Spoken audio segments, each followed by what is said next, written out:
and acknowledge that the District of Tofino operates within the territory of the Tla-o-qui-aht First Nation, the Tla-o-qui-aht First Nation. A notice to attendees, the meeting is being video recorded and will be published on the District of Tofino's YouTube channel. Notice to virtual attendees to sign up for public comment and question period using the Q&A function in Zoom. The registered participants are required to enter their full name, residential address, and the agenda item they wish to speak to. And if there are no objections, through unanimous consent, I'll move that pursuant to Section 15 of the District of Tofino Meeting Procedure Bylaw number 1229/2016 is amended, the February 6, 2024 regular meeting be held electronically via Zoom. And that the facility provided for the public to watch and hear the meeting be located at Music Hall 380 Campbell Street in Tofino, BC. Just a note about that, technical difficulties are preventing live broadcast at this time. Seeing no objection, the motion is carried. Also through unanimous consent, I'll move that the February 6, 2024 regular council agenda be adopted. Seeing no objections, that motion is carried. The consent agenda. Unanimous consent. If there are no objections, I'll move that items 4.1 to 4.3 of the consent agenda on the regular council meeting held February 6, 2024 be approved and received. Seeing no objections, that motion is carried. Mr. Shortall, do we have anybody who signed up for Q&A or comment? Currently don't have anyone signed up for comment period. We do have one attendee online via Zoom, so I'll make a call now. If you'd like to make a comment to council, you can do so by using the raise hand function. We'll allow you 2 minutes to make a comment. You must state your name, your address, and the agenda item you're speaking to. So calling once, calling twice, calling 3 times, no comments at this point. Super. Mayor's report. We've begun community roundtables regarding legislation, STR legislation, specifically the option to opt in. And it was great to see so many people out at this morning's roundtable. I look forward to hearing from businesses and community members in the next 2. Delegations. We have a delegation from Surfrider, Pacific Rim. Lily. The podium is yours. Welcome.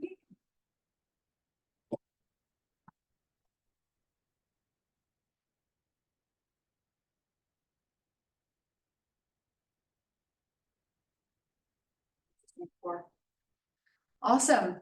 Hello, Mayor and Council. It's great to be back doing a delegation today. I know all of you, but my name is Lily Whippery and I work for Surfrider Foundation Canada. So today I'm just here in a volunteer capacity for Surfrider Pacific Rim. And the reason I've come in today is to discuss the fossil fuel non-proliferation treaty. And I'll be going over why I think the District of Tofino should officially endorse this treaty initiative and call on the government of Canada to do the same. So I'll provide an overview again of why this is needed, who has already endorsed this initiative, as well as the steps forward. So while this is a small action, I do believe it can have a ripple effect to end up influencing other municipalities, provincial government, of course, the federal government, and again, can be another demonstration of the District of Tofino's commitment to addressing the climate crisis. So some locations around the world have been impacted by the climate crisis for many decades, but in recent years, the impact here in Tofino and across Vancouver Island has become more apparent. We're seeing this with more extreme droughts in the summer months, leading to water shortages, an increase in the severity of storms, changes to marine ecosystems and fisheries, rising sea levels, and of course, suffocating wildfires. As we're very familiar with, the Cameron Lake wildfire last summer demonstrated our vulnerability here on the West Coast. Of course, access was basically cut off for weeks on end. So regarding this litany of issues, there's a great quote in the Tofino Vision to Action Plan, which states, "The changing climate will impact Tofino's local economy, community life, visitor experiences, as well as directly on the local natural environment. Climate change and greenhouse gas emissions are global and local issues that require solutions at all levels, and reducing Tofino's contribution is an important aspect of our commitment to stewardship of the natural environment, environmental responsibility, and long-term sustainability." Of course, there are many actions that the District of Tofino has already taken to address the climate crisis. Of course, the one I'm most familiar with and I've been working with you on for many years now is on plastic pollution. As we know, plastic is a fossil fuel material and exacerbates the climate crisis. It produces all kinds of greenhouse gases throughout the life cycle. And as you know, all of the bans that have taken place in Tofino and Ucluelet have really set a precedent across the country for other municipalities to follow suit. And we've also been able to use the local victories to leverage change at the provincial and national levels. So we've called on them to also create action plans, which they didn't have, and now they've created. So overall, we've been able to raise a ton of awareness through the action that's been taken here on plastics. And that awareness lives everywhere, including in the streets, as we can see with the classic plastic installation that the District of Tofino provided the funds for by Pete Clarkson here. Additionally, in regards to infrastructure and transportation, the district is looking to reduce CO2 emissions from these sectors by 40% from 2020 levels, and 2020 levels are already 40% lower than 2007-2010 levels, which is great. There's also many policies in the OCP regarding the protection of the natural environment. And this is important because the natural environment acts as a nature-based climate solution. And here in Tla-o-qui-aht, we're super blessed to have all kinds of blue and green carbon sources. So overall, Indigenous nations and local governments have been on the leading edge of climate action in Canada. And of course, also on the front lines of the impacts of this crisis. However, the brunt of this effort really cannot remain at the local level. So the government of Canada really needs to step up to sufficiently fulfill their responsibilities to safeguard the right to a healthy environment. For people of today and those of tomorrow, and now the right to a healthy environment is enshrined in the Canadian Environmental Protection Act as of last year. So to date, the government of Canada hasn't exactly safeguarded the right to a healthy environment. In many ways, it's been the opposite. Some notable facts on our country as a petrostate. For instance, the government of Canada underestimating the toxic oil sands emissions by 6,000%, which is known by many as the most destructive project on the planet. Canada is also the only G7 country not to achieve emissions reductions since 1990. Canada is the 4th largest oil producer in the world and is set to increase production through 2030. Now, looking internationally, nation states around the world, largely in the global north and global south as well, have been giving the facade of an attempt to address the climate crisis. And there has been some attempts, but nothing has been super successful. The report produced from the last conference of the parties, COP28 in Dubai, which took place in December 2023, did result in a report that was historic in the way that it mentions fossil fuels. However, it's filled with all kinds of loopholes. There's nothing binding about it. There's no targets for lowering production, for phasing out fossil fuels. And yeah, I get it. It's not binding. So it's not going to lead to anything of actual change. Yet, despite all of this, 2023 was the hottest year on record, and global carbon emissions from fossil fuels reached record highs in 2023.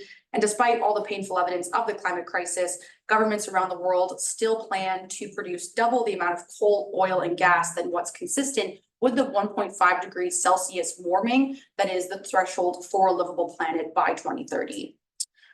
So this dangerous lack of action really points to the need for a globally binding mechanism. So as a response to this, the Fossil Fuel Non-Proliferation Treaty was created in 2019. And you'll likely be familiar with the chair of this initiative, Zipporah Berman, who is a really prominent activist here in Clayoquot Sound during the logging protests. So the Fossil Fuel Treaty Initiative has been called for by the World Health Organization, the European Parliament, by a growing bloc of 12 countries, 100 cities and subnational governments, over 2,000 civil society and Indigenous organizations, over 6,000 individuals, including scientists, academics, parliamentarians, youth activists, Nobel laureates, the list goes on. MP Gord Johns has endorsed the treaty, as well as local governments in Burnaby, Montreal, Quebec, New Westminster, Vancouver, Toronto, Victoria, Port Moody, Powell River, the list goes on. So the Fossil Fuel Treaty has 3 pillars. First being non-proliferation, so preventing new coal, oil, or gas developments.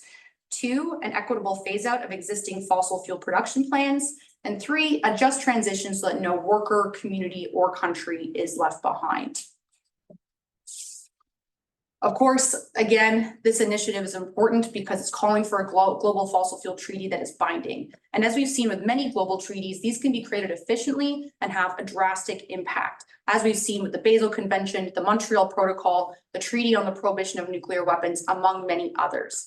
And many people said these treaties were not possible, yet here we are, living in a better world, benefiting because of them. So I believe that we need to be the people to support this next essential multilateral agreement.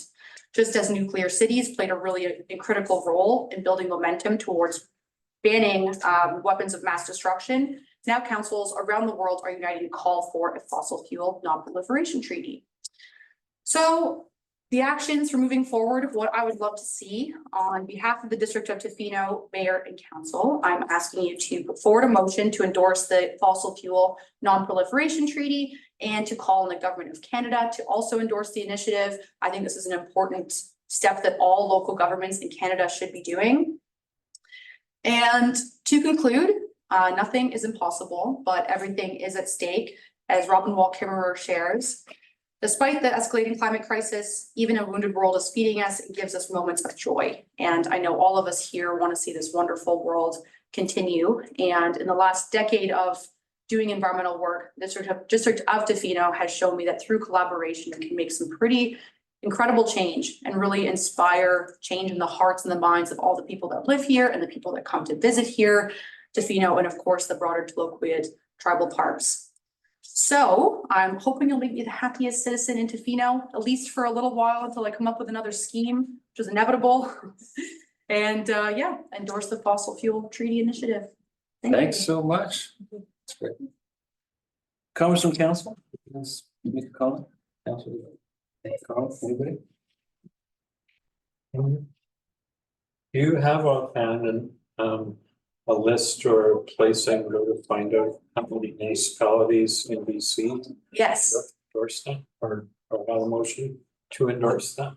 Yeah, absolutely. So in the letter that I sent through, there should be the website. It's fossilfueltreaty.org. And then I think it's /cities. You'll be able to see the list of everyone who's signed on. Again, including MP Gord Johns, including Victoria and Vancouver. Vancouver was actually the first city in the world to sign on in 2020. Yeah, so it's all on the website. Super. Yeah. Councillor Steer, see you up there now. Welcome. Thank you, Mayor Law.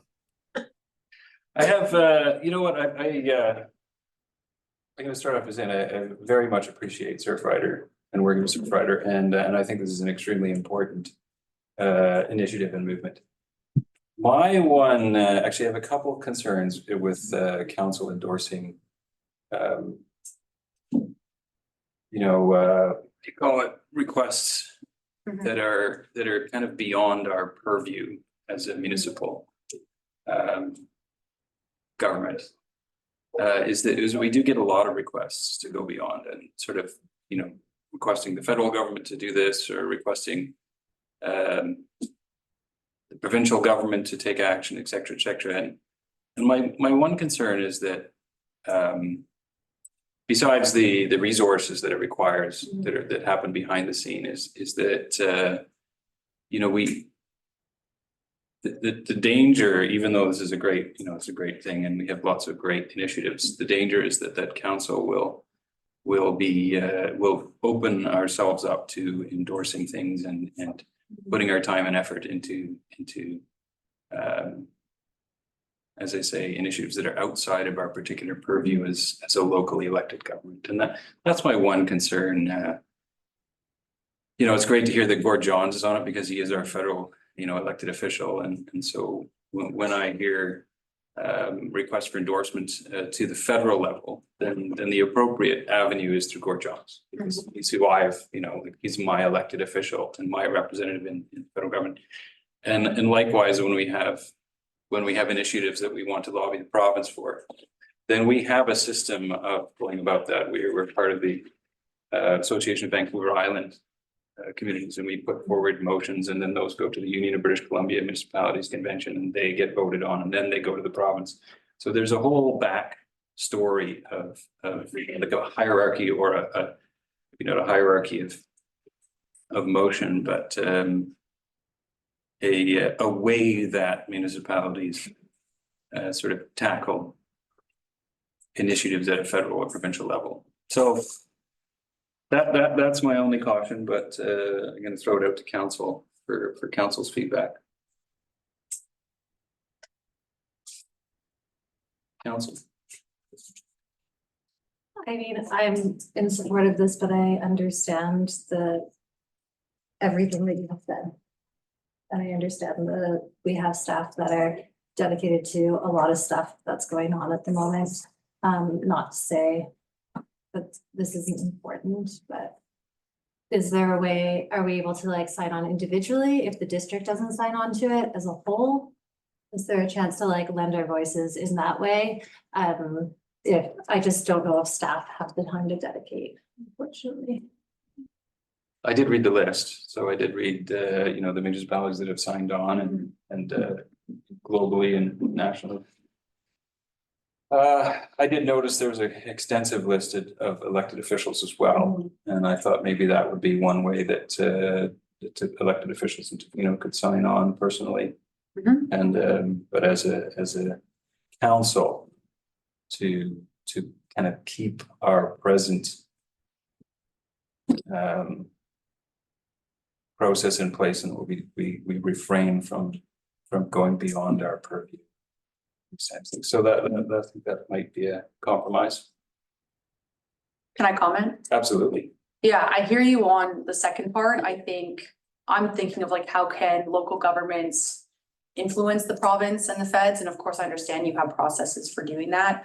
I think, like, this is something I'm honestly just doing as an individual, and Surfrider was like, yeah, you can go and just represent us. Because I think like the more that people can be going to their local councils and getting them to sign on, and then we start having, you know, 200, 300, 400 towns and municipalities across Canada, that's, like I said, going to have a ripple effect. So the second action is like not as important to me. Like, I think if District of Tofino is able to sign on as the District of Tofino, I think that'd be incredible. I understand the capacity around staff, but hopefully it's, I don't know, assuages some concerns to see that Vancouver, Victoria, and so many other jurisdictions in British Columbia have done this and haven't had any kind of backlash.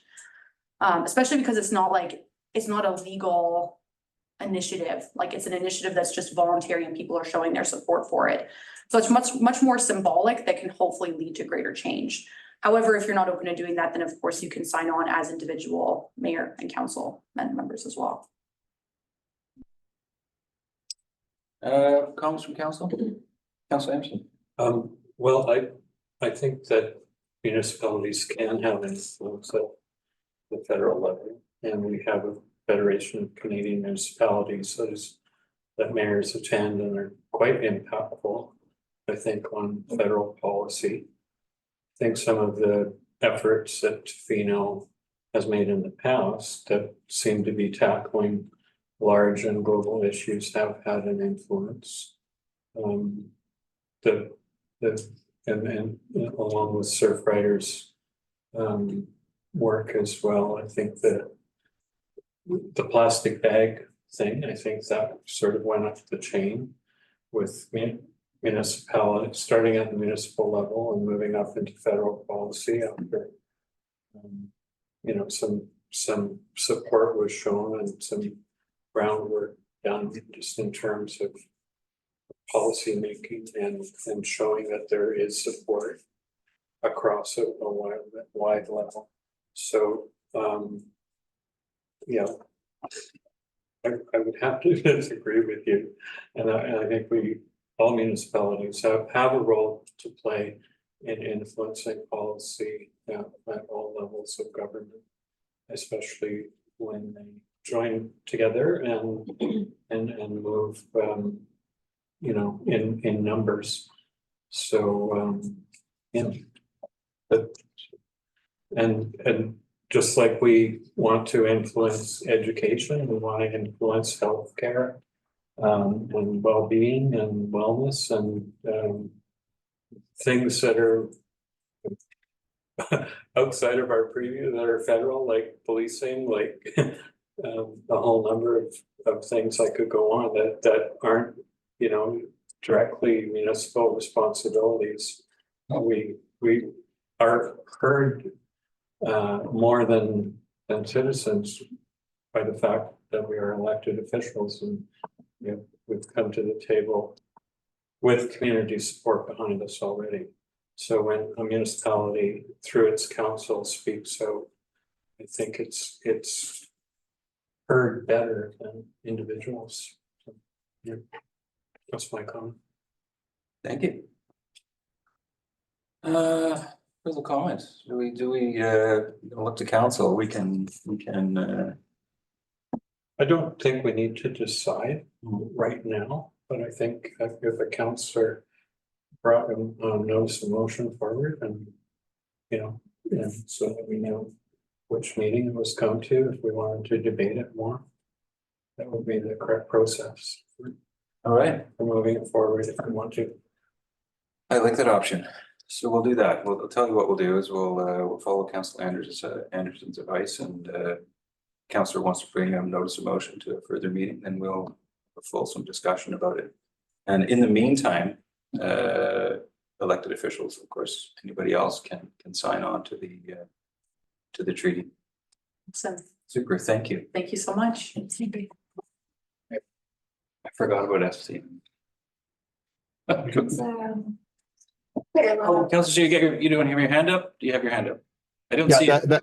Yeah, thank you. I'm sorry. I was just going to quickly add while Lily was still there. I appreciate Councillor Anderson's comments. I just as a quick in terms of I didn't know if she's had the opportunity to be on the agenda at the ACRD, which is a regional representation of our region, and it might be just a suggestion for this presentation to come to the ACRD board as well. Great. Okay. We have item 9.1, correspondence from Tyler Eardley regarding rideshare or whistle in Tofino.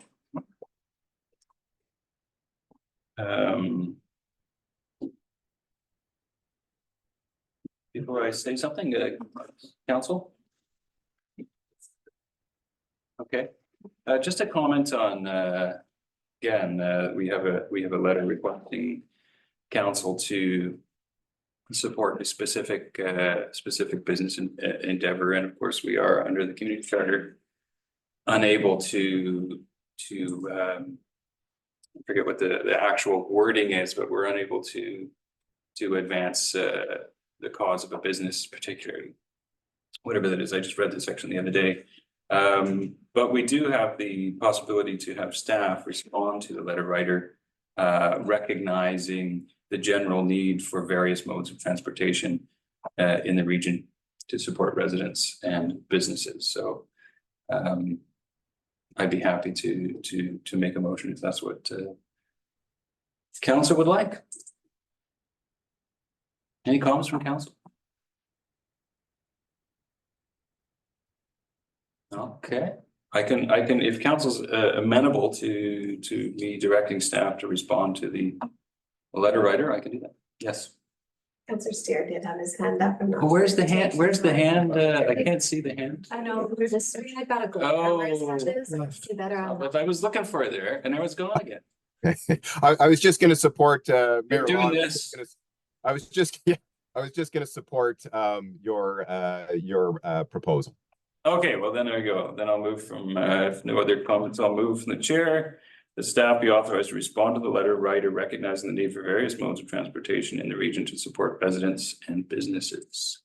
Have a seconder for that? Councillor Thomas. Any other comments? Seeing none, all in favor? None opposed, motion's carried. I think there was none opposed. Okay, moving right along.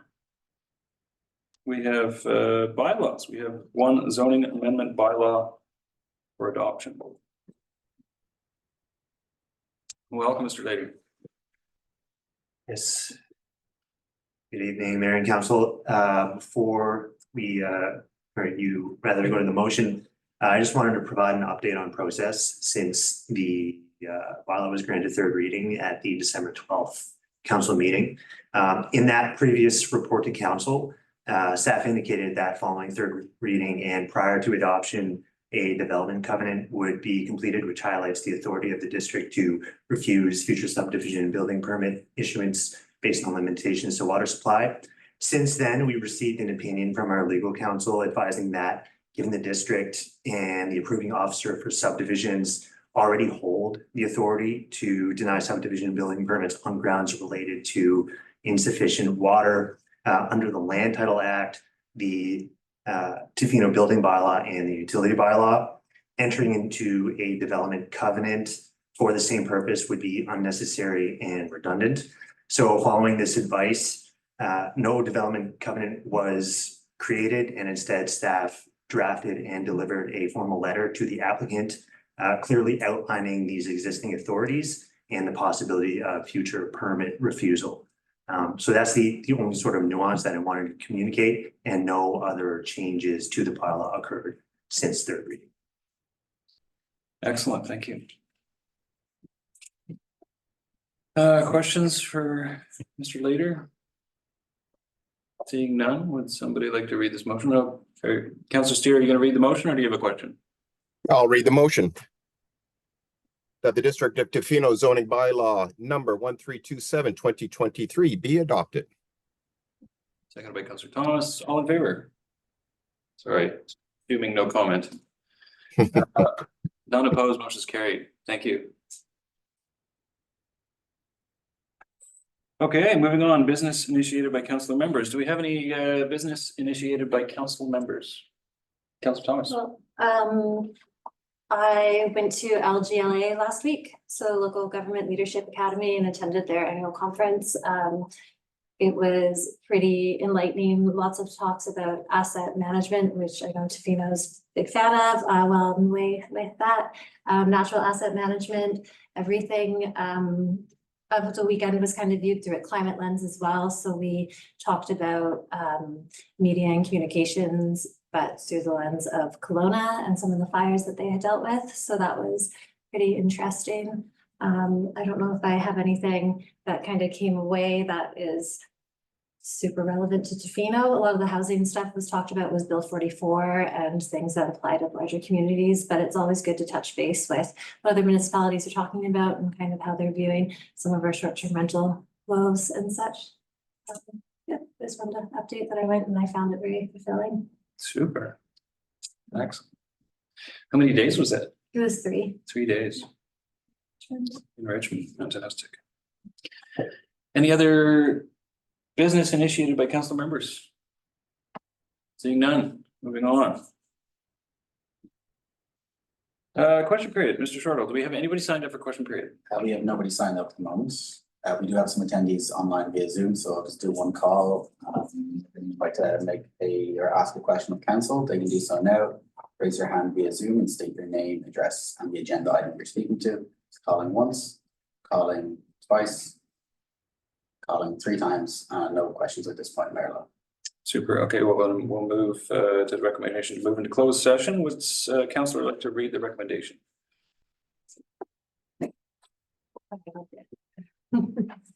I move that the meeting be closed to the public pursuant to sections 91A(c)(I)(k)(l) of the Community Charter to discuss matters relating to A, personal information about an identifiable individual who holds or is being considered for a position as an officer, employee, or agent of the municipality or another position appointed by the municipality. C, labor relations or other employee relations. I, the receipt of advice that is subject to solicitor-client privilege, including communications necessary for that purpose. K, negotiations and related discussions respecting the proposed provision of municipal service that are at their preliminary stages and that in the view of the council could reasonably be expected to harm the interests of the municipality if they were held in public. L, discussions with municipal officers and employees respecting municipal objectives, measures, and progress reports for the purposes of preparing an annual report under section 98 annual municipal report. Second. Seconded by councillor McMaster. Any further comments? All in favor? None opposed, motion is carried. We're going to move into closed session. So thank you very much for attending.